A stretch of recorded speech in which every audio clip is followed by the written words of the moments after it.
मैं सुनील प्रजापति आपके अपने ऑनलाइन यूट्यूब चैनल जिसका नाम है मैथ्स बाय सुनील प्रजापति के ऑनलाइन प्लेटफॉर्म पे आपका ज़ोरदार वेलकम करता हूं।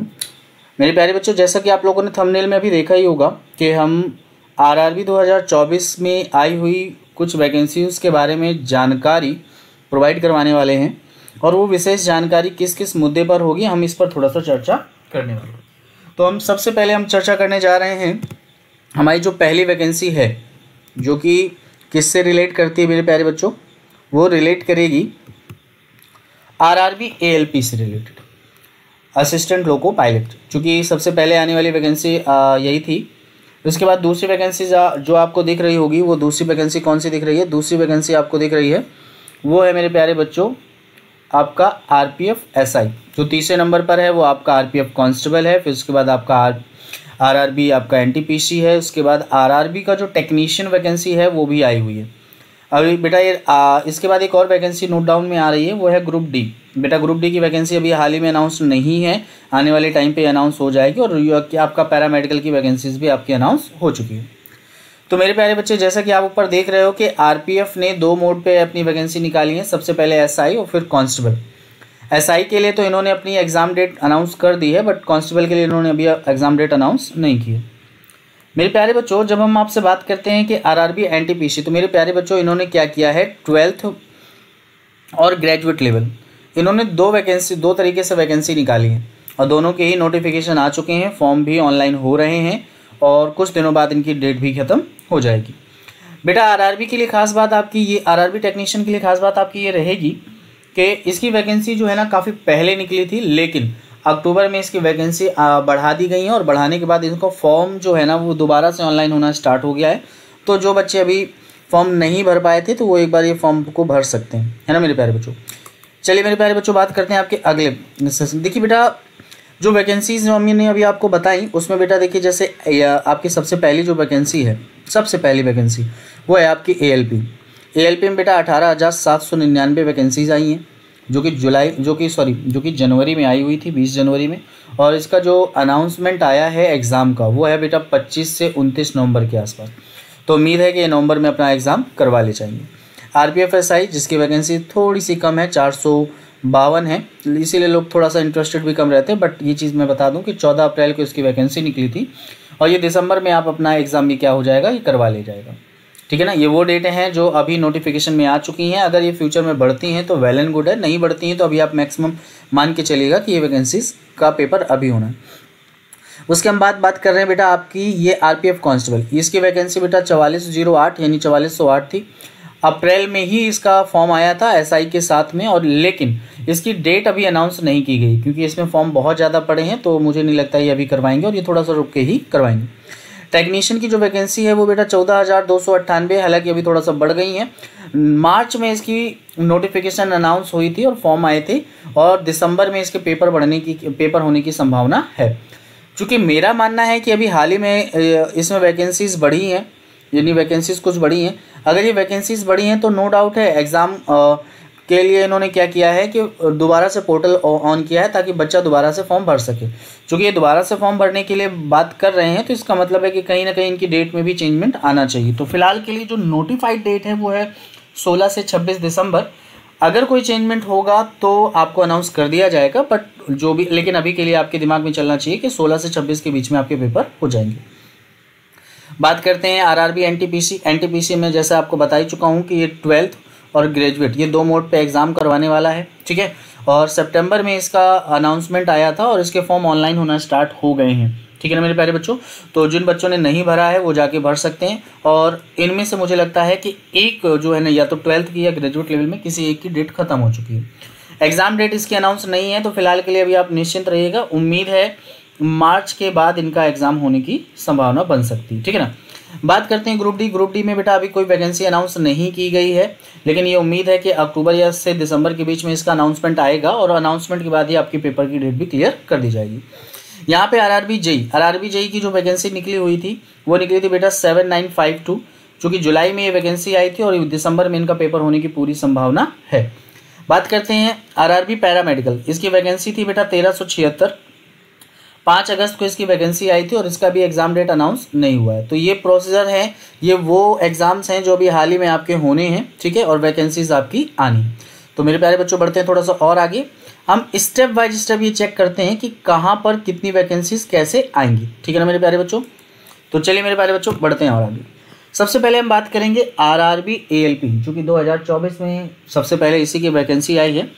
तो सबसे पहला पॉइंट तो मैं आपको बता दूं कि जब आप इसकी बात करोगे, थोड़ा सा मोटा कर लिया जाए, जब आप इसकी बात करोगे मेरे प्यारे बच्चों, तो सबसे पहले ये बता दूं तो ये रेलिवेंट 2 पैटर्न में होने वाला, CBT 1 और ये भी बेटा आपका क्या होने वाला है, CBT 2। CBT 2 के बारे में भी अभी जानकारी आपको देने वाले। जब हम लोको पायलट की बात करेंगे तो बेटा इसमें क्या क्या आने वाला है, सबसे पहले मैथ्स आने वाला है, उसके बाद आपका रीजनिंग आने वाला है, उसके बाद जनरल साइंस आने वाला है, करंट अफेयर आने वाला है। बेटा आपके पास टाइम रहेगा 60 मिनट, यानी कि 60 मिनट में आपको पूरे के पूरे 75 क्वेश्चन कंप्लीट करने हैं। इसमें बेटा आपको मैथ्स के 20 क्वेश्चन मिलने हैं, 25 क्वेश्चन आपको GS के और रीजनिंग के मिलने हैं, और जनरल साइंस के आपको मिलने हैं 20, और यहाँ पे मिलने हैं 10।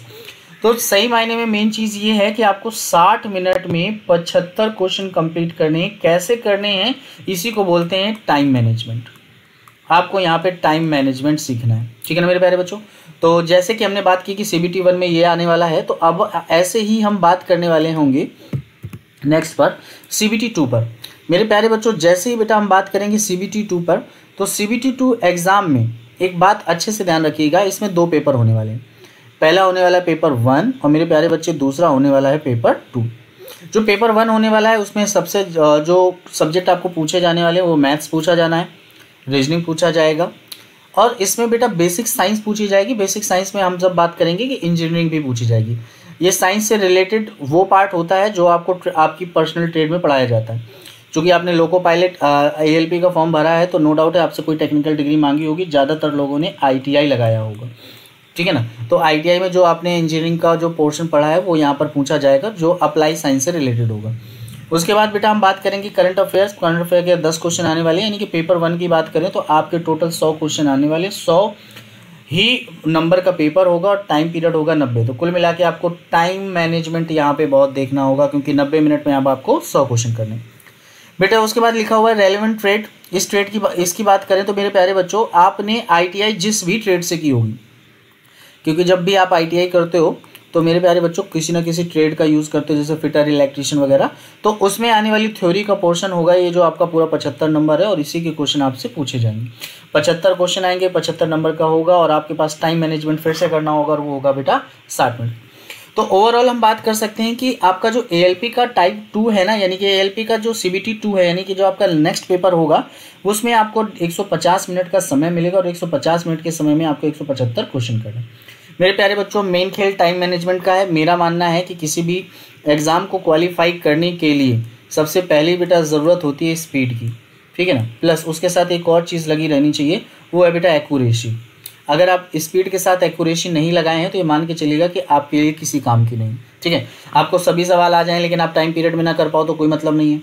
आपको बेटा एक भी सवाल ना आए और आपका टाइम पीरियड से पहले पेपर खत्म हो जाए तो भी उसका कोई मतलब नहीं। तो आपको ये ध्यान रखना है कि स्पीड प्लस एक्यूरेसी मतलब बिना गलत किए हुए जल्दी से क्वेश्चन करना, ये सिलेक्शन का एकमात्र रास्ता है।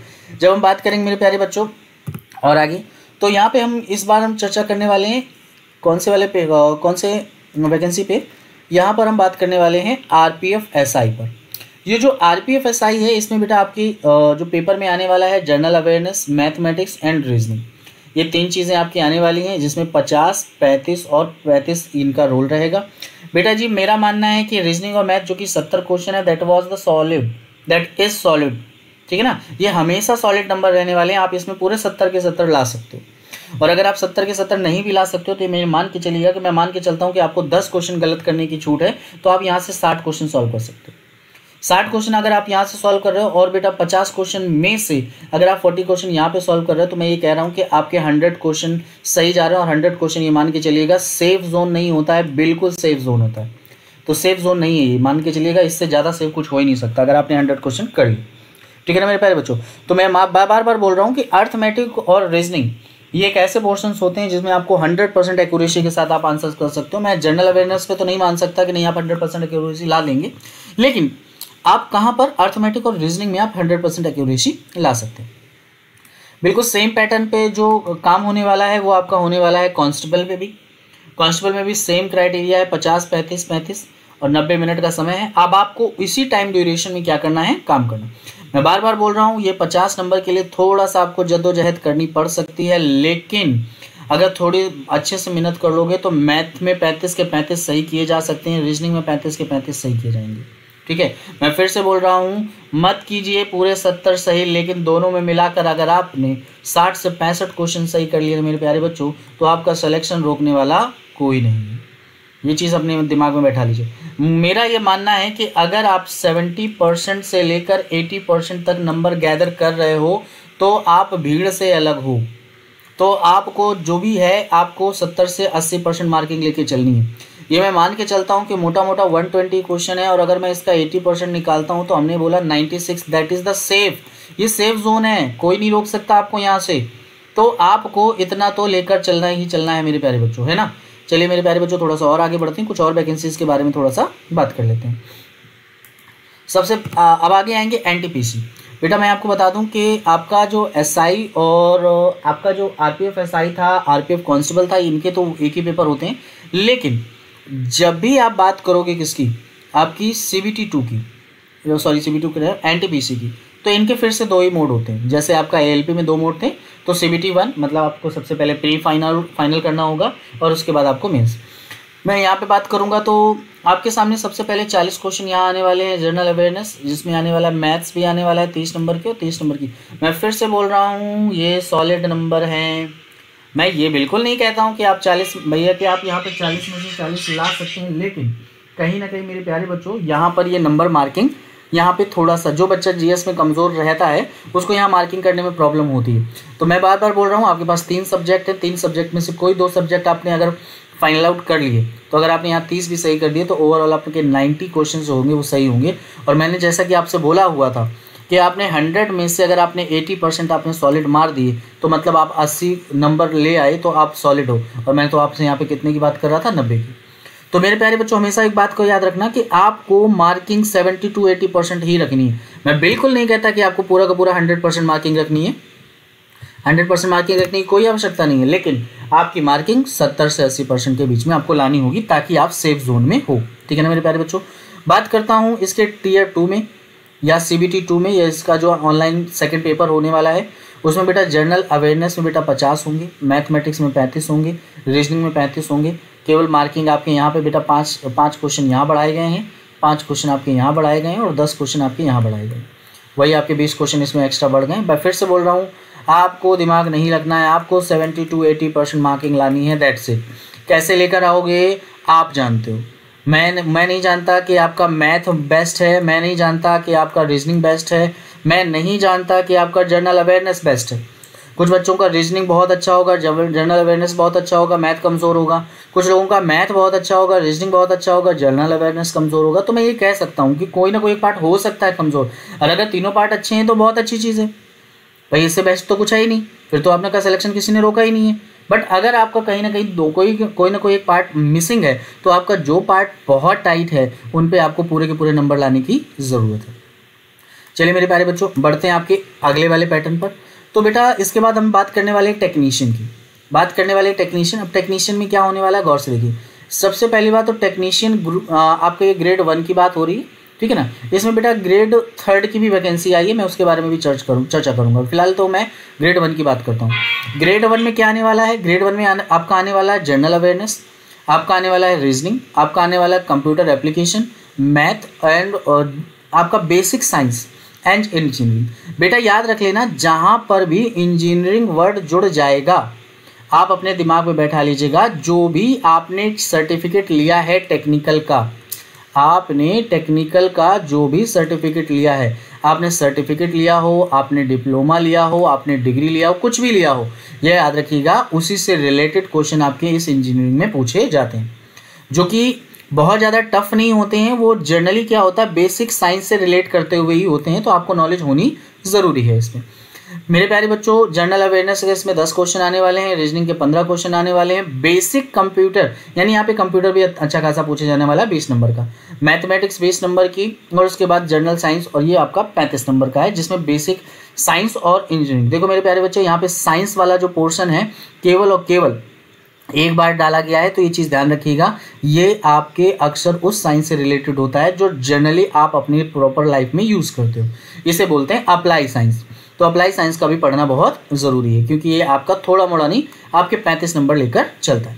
तो मेरे प्यारे बच्चों, हम बढ़ते हैं थोड़ा सा और आगे। अब थोड़ा सा ग्रेड थर्ड की बात कर ली जाए, तो ग्रेड थर्ड में ऐसा क्या होने वाला है, गौर से देखिए। ग्रेड थर्ड में देखिएगा बेटा, केवल और केवल एक चीज़ हट गई है, और वो आपने नोट डाउन की होगी। जनरल साइंस के साथ जो अभी आपका इंजीनियरिंग पोर्शन जुड़ा हुआ था, ये आपका हट गया है। क्यों हटा है ये? क्योंकि अब यहाँ पर आपसे कोई टेक्निकल डिग्री नहीं मांगता होगा। यहाँ पे आपसे बोला गया होगा 10+2 होगा, और 10+2 के साथ में आपको क्या बोल दिया गया होगा कि भैया आपका ये साइंस पोर्शन होना चाहिए, ग्रेजुएट होना चाहिए, ग्रेजुएट में साइंस से ग्रेजुएट होना चाहिए। तो ये कंडीशन होंगी, बट इसमें डिग्री इनेबल नहीं होगी, टेक्निकल डिग्री नहीं होगी, टेक्निकल डिप्लोमा नहीं होगा, टेक्निकल सर्टिफिकेट नहीं होगा। इसलिए बेटा यहाँ पे इंजीनियरिंग के क्वेश्चन नहीं पूछे जाते।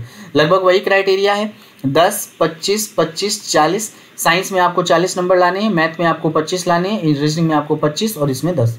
मैं फिर से बोल रहा हूँ, अगर आपने 80% तक मार्किंग ला दी, 70 से 80%, you are in safe zone, आप सेफ जोन में हो जाओगे।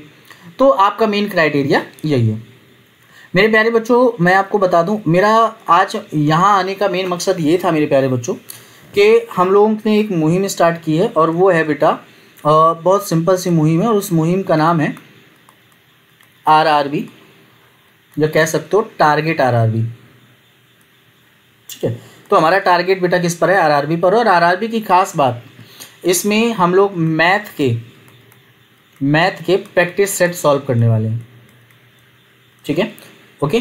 तो हम लोगों का मेन टारगेट ये रहेगा कि आपकी नेक्स्ट जो क्लास होगी, आपको इसमें जो प्लेलिस्ट पड़ी होगी, इस प्लेलिस्ट में आपको RRB या कह सकते हो टारगेट RRB करके एक वो आपको फोल्डर मिलेगा।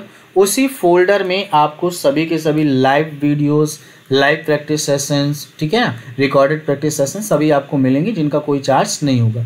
तो आप लोगों को रेडी रहना है, आपको इस सेशन में इन्वॉल्व होना है। और प्रीवियस ईयर मैं बेटा इसमें आपको PYQ भी कराऊंगा, प्रीवियस ईयर के क्वेश्चंस भी होंगे, ठीक है ना। और इसमें बेटा क्या होगा, हम आपको कुछ MCQ भी करवाएंगे, ठीक है ना, मतलब कुछ मॉक टेस्ट भी होंगे। और मेरे प्यारे बच्चे, कुछ रेलिवेंट क्वेश्चंस भी होंगे जो संभावित है। एक चीज़ याद रखिएगा, किसी भी एग्ज़ाम की तैयारी करने के लिए हमारे पास 3 पार्ट होते हैं, पहला पार्ट, दूसरा पार्ट एंड तीसरा पार्ट। पहला पार्ट क्या होता है? पहला पार्ट होता है जो आपके प्रीवियस ईयर के क्वेश्चंस हैं वो आप लगाएं। दूसरा पार्ट क्या होता है, आपने कहीं पे भी बेटा जो पढ़ रखा है उसके जो मॉक टेस्ट होते हैं वो लगाइए। और जो थर्ड पार्ट होते हैं उसे बोलते हैं संभावित क्वेश्चन। संभावित क्वेश्चन का मतलब होता है कि आपको लग सकता है कि हाँ, इससे कोरिलेट करके क्वेश्चंस आने।